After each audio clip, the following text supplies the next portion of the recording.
স্কুলৰ পৰা জনকল্যাণ জাতীয় বিদ্যালয়লৈ আহিছোঁ। আমাৰ এইটো চৰকাৰৰ নিৰ্দেশনা অনুযায়ী তাৰমানে দুখন বিদ্যালয়ৰ মাজত টুইন পাৰ্টনাৰশ্বিপ বুলি কয়, যিটো বন্ধুত্বপূৰ্ণ এটা সম্পৰ্ক ৰক্ষা কৰাৰ কাৰণে চৰকাৰে এটা ব্যৱস্থা গ্ৰহণ কৰিছে। সেই মাধ্যমতে আমি কি কৰিলোঁ, যোৱা 2 বছৰৰ পৰা আমি এখেতসকলৰ লগত এখেতসকলেও আমাৰ তাতে যায়, আমিও এখেতসকলৰ তাত আহি আমাৰ দুয়োখন বিদ্যালয়ৰ ছাত্ৰ ছাত্ৰীৰ মানে শৈক্ষিক দিশত হওক মানে আৰু বিভিন্ন খেল ধেমালি শাৰীৰিক মানসিক যিয়ে নহওক সকলো ক্ষেত্ৰতে আমি কি কৰোঁ, দুয়োখন বিদ্যালয়ৰ মাজত মানে আমি কিছুমান কম্পিটিশ্যনৰ মানে অনুষ্ঠিত কৰোঁ, লগতে আমি আলাপ আলোচনাও কৰোঁ। মানে মুঠতে আমি দুয়োখন বিদ্যালয়ৰ মাজত ভাৱৰ আদান প্ৰদানো কৰোঁ। এনেকুৱাকৈ কৰাৰ কাৰণে আজি আমি প্ৰথমতে যোৱা পৰহি আমাৰ বিদ্যালয়লৈ এখেতসকল গৈছিল। আজি আমি এখেতসকলৰ বিদ্যালয়লৈ আহিছোঁ। আহি এতিয়া চাওঁ কি হয়, আমি কি অনুষ্ঠান কৰিব পাৰোঁ।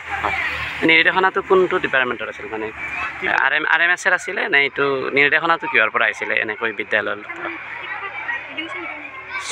ডাইৰেক্ট এইটো RMS বুলি গম নাপায়, এইটো ডাইৰেক্ট সকলো বিদ্যালয়লৈ দিছে। মানে আপোনালোকক নিৰ্দেশনা বিয়ৰ পৰা দিছিলে?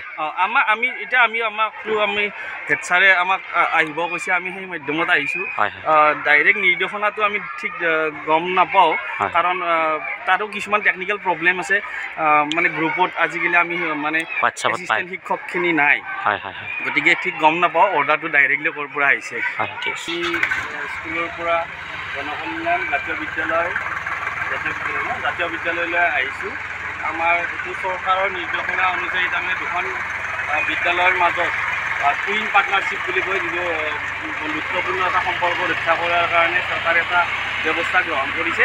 সেই মাধ্যমতে আমি কি কৰিলোঁ, যোৱা 2 বছৰৰ পৰা আমি এখেতসকলৰ লগত এখেতসকলেও আমাৰ তাতে যায়, আমিও এখেতসকলৰ তাত আহি আমাৰ দুয়োখন বিদ্যালয়ৰ ছাত্ৰ ছাত্ৰীৰ মানে শৈক্ষিক দিশত হওক মানে আৰু বিভিন্ন খেল ধেমালি শাৰীৰিক মানসিক যিয়ে নহওক সকলো ক্ষেত্ৰতে আমি কি কৰোঁ, দুয়োখন বিদ্যালয়ৰ মাজত মানে আমি কিছুমান কম্পিটিশ্যনৰ মানে অনুষ্ঠিত কৰোঁ, লগতে আমি আলাপ আলোচনাও কৰোঁ।